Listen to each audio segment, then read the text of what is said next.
We're going to look at it. So foul there on Indiana, on Hull there. But then that is a technical. That is a technical. Dead ball, contact technical. It's a little surprising to see so many of these happen in one game because... Oh, and I don't like the way Lexie Hull... The Indiana Fever walked into Minnesota against the Lynx with 5 players already sidelined. Caitlin Clark, Sophie Cunningham, Chloe BBY, Sydney Cowlson, and Ari Madannel. Odyssey Sims limped onto the floor anyway just to give them a fighting chance. And then the referees delivered the biggest gut punch of the night. Lexie Hull takes an elbow to the face from Kayla Mabry. And they call the foul on Hull. Caitlin Clark is furious. How does this keep happening? If you thought the injury crisis was bad, wait until you hear how officiating is stacking the deck against this team's playoff fight. Do you think the referees are out to get the Fever? Let us know down in the comments below. Let's go. Every time a game happens in the WNBA, somebody's getting abused, somebody getting beaten, somebody is getting hurt, man. Somebody is getting hurt every game in the WNBA, and they just fail to realize this, fail to have any protocols on stopping the nonsense, man. My goodness. Imagine going into a game against one of the league's toughest teams with more than half your roster unavailable. That's not an exaggeration. That's exactly what Indiana faced. Caitlin Clark has been sidelined with a groin injury for more than a month now. Sophie Cunningham is out for the season with an MCL tear. Chloe BBY nursing any problem. Sydney Cowlson is out for the season with a torn ACL. And Ari Madannel is out for the season with a right foot injury. That's 5 players gone. Odyssey Sims, their hardship contract signing, essentially the backup to the backup to the backup of Caitlin Clark, wasn't even close to full strength. But with the roster so thin, she still dragged herself onto the court. Just reading that list of absences is exhausting.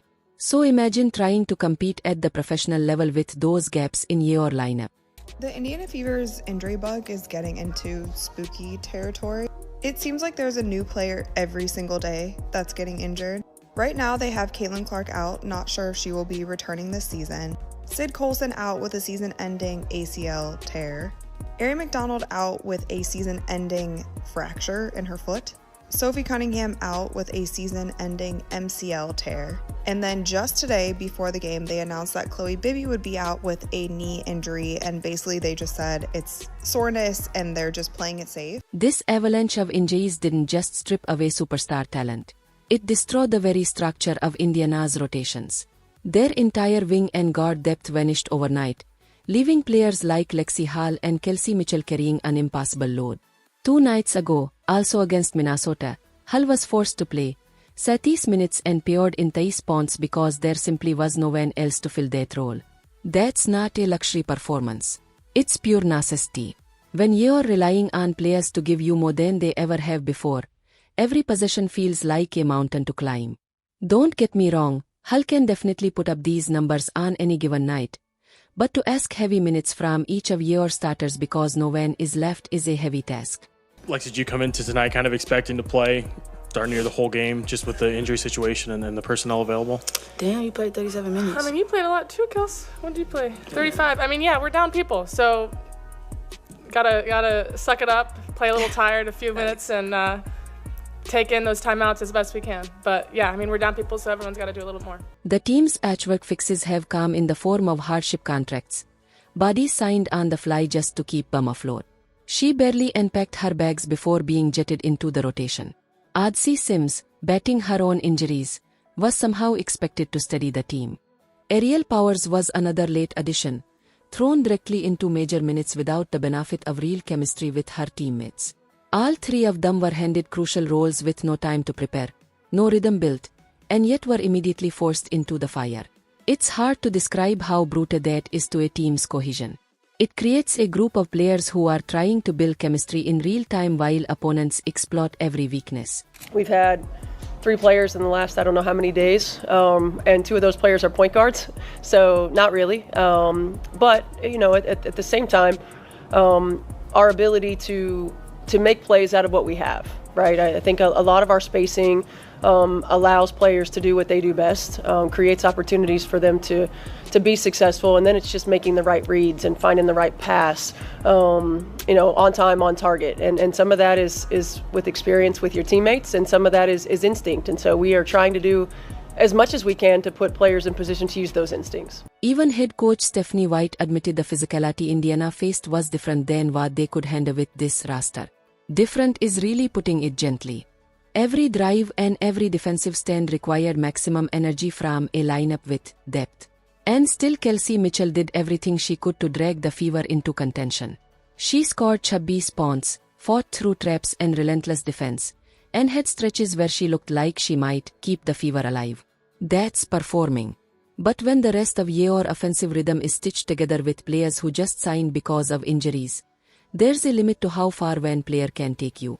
At this rate, the Fever are going to end the season with a completely different team than what they started the season with. And even the players that they're bringing in on hardship or that they're signing midway through the season, they're now going down with injuries. The season from hell would be an understatement on this team right now. This loss wasn't about a lack of effort.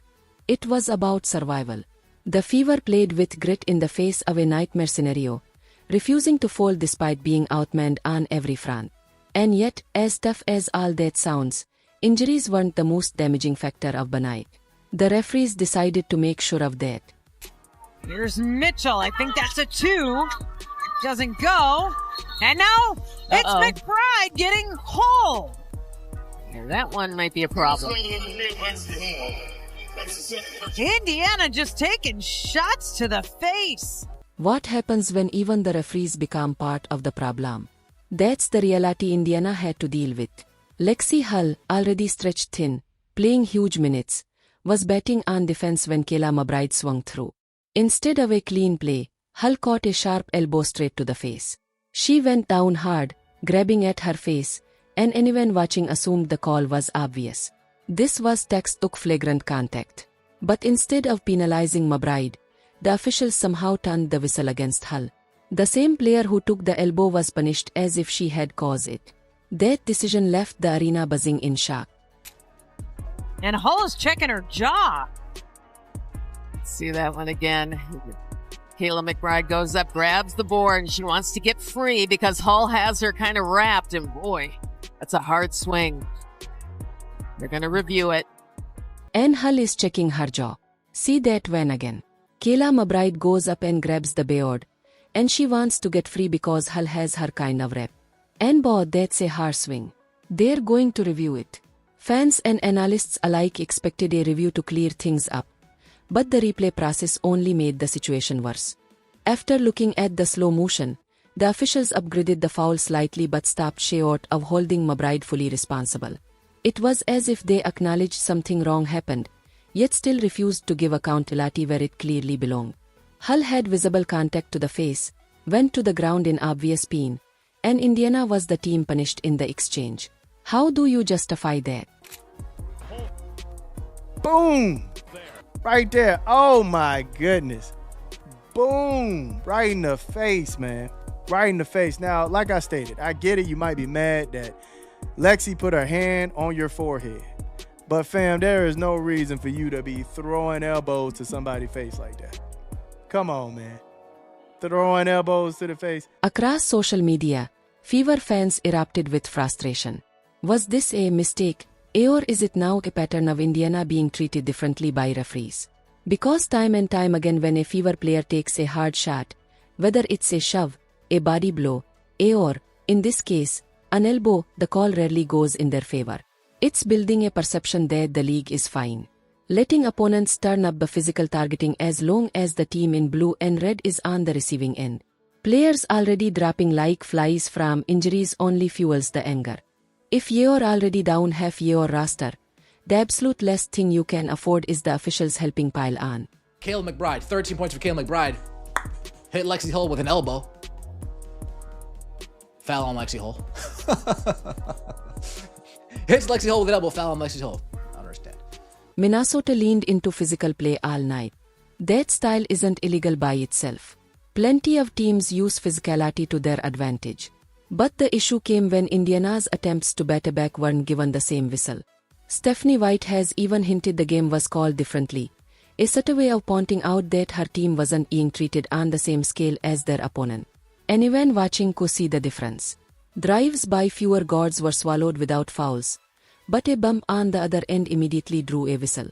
And with every inconsistency, that simmering frustration from fans and players only got louder.